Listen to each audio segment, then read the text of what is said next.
We can therefore justly say that the royalty of Sparta was merely an hereditary priesthood. The same revolution which suppressed the political power of the kings in other cities suppressed it also in Sparta.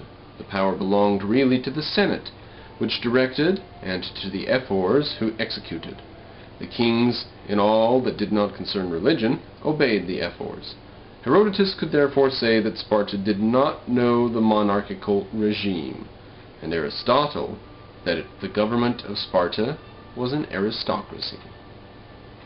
An aristocracy, indeed, because they had kings, right? Now we have finished Sparta, and we're going to go on to Athens, and we're going to stay with Athens for a bit now.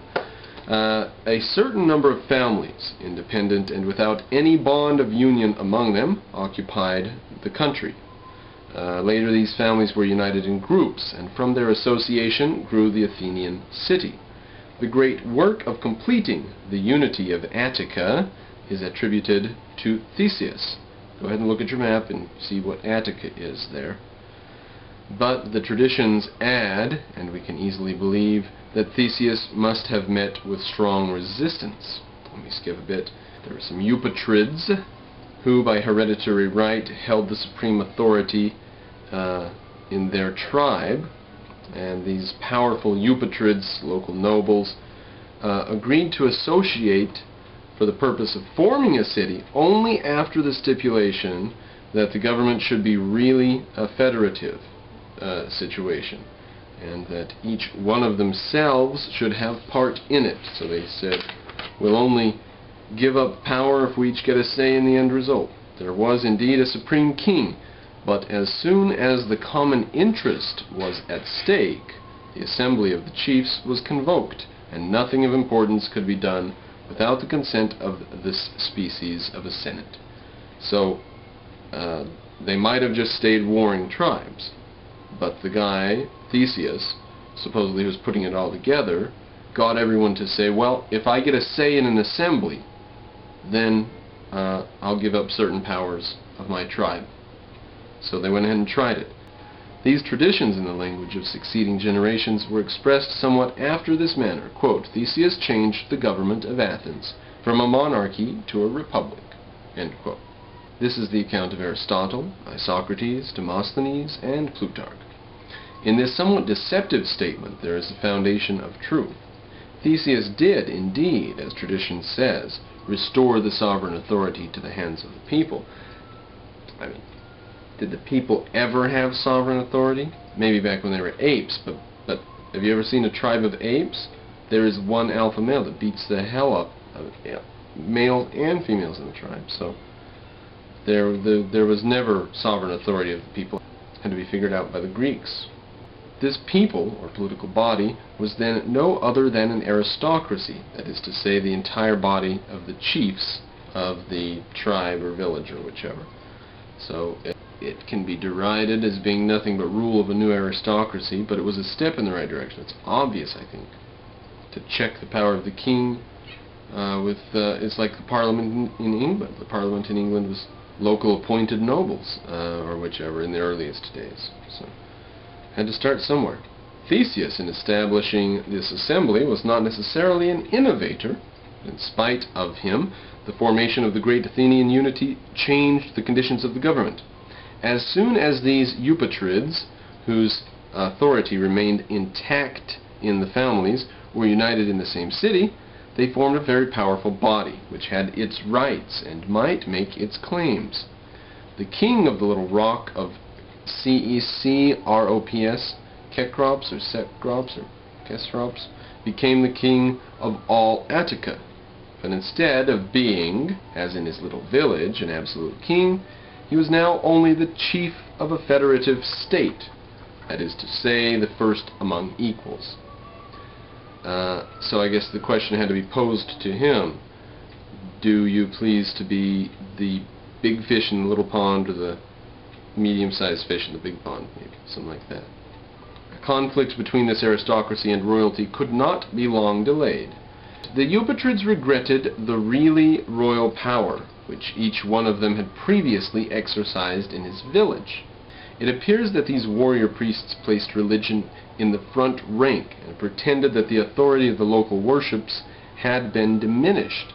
If it is true, as Thucydides says, that Theseus attempted to destroy the prytania of the village, it is not surprising that the religious sentiment was aroused against him. It is impossible to say how many contests he had to sustain, how many risings he had to repress, by address or by force. What is certain is, finally, he was vanquished from the city. He was driven from Athens and died in exile. The Eupatrids then had full sway. They did not suppress royalty, but they set up a king of their choice, Menestheus. After him, the family of Theseus recovered the power and held it during 3 generations. It was then replaced by another family, that of the Melanthidae. This whole period must have been very unquiet, but no definite account of the civil wars has been preserved. Now, about the Eupatrids just a bit here. They did not yet suppress royalty, for their religious notion forbade this, but they took away its political power. The travel, Pausanias, who lived long after these events, but who carefully consulted the traditions, says that royalty then lost a great part of its attributes and, quote, became dependent, which signifies doubtless that it was thenceforth subordinate to the Senate of the Eupatrids. Modern historians call this period of Athenian history that of the archonships, and rarely fail to say that royalty was then abolished, but this is not strictly true. Athens, therefore, during this long period, still had hereditary kings, but it had taken away their power and had left them only the religious functions. This is what had been done in Sparta. At the end of 3 centuries, the Eupatrids found that this religious royalty was still more powerful than they desired. That's not a grammatically correct sentence, because no one lives for 3 centuries. The Eupatrids, after 3 centuries, still there was a trend towards reducing the power of the kings and stuff, and increasing the power of the people. That's all that means. No one was around for 3 centuries. They couldn't feel this way after 3 centuries. No one could feel anything after 3 centuries but worms. So they weakened it still more after 3 centuries. They decided that the same man should not be clothed with this high sacerdotal dignity for more than 10 years. But they continued to believe that the ancient royal family was alone qualified to fill the office of Archon, or Archon, A-R-C-H-O-N.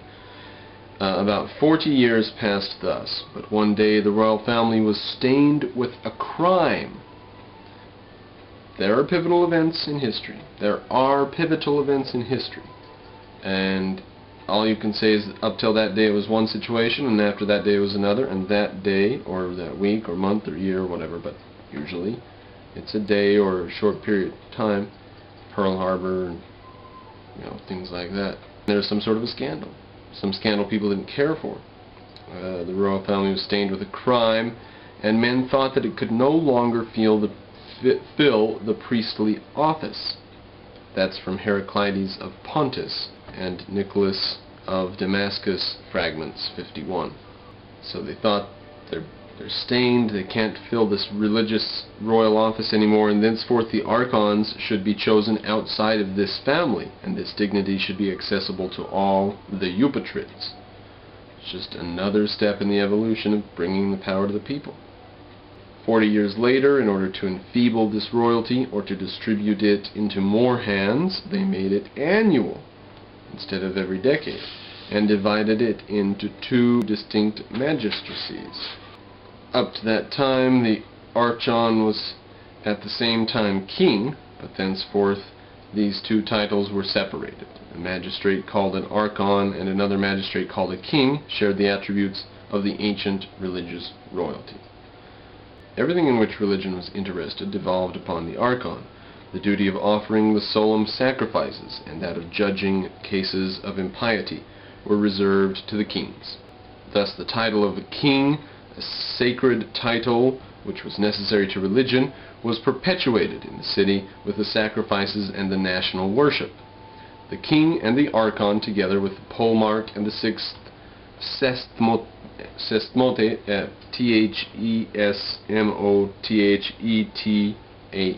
who had perhaps existed for a long time, completed the number of 9 annual magistrates.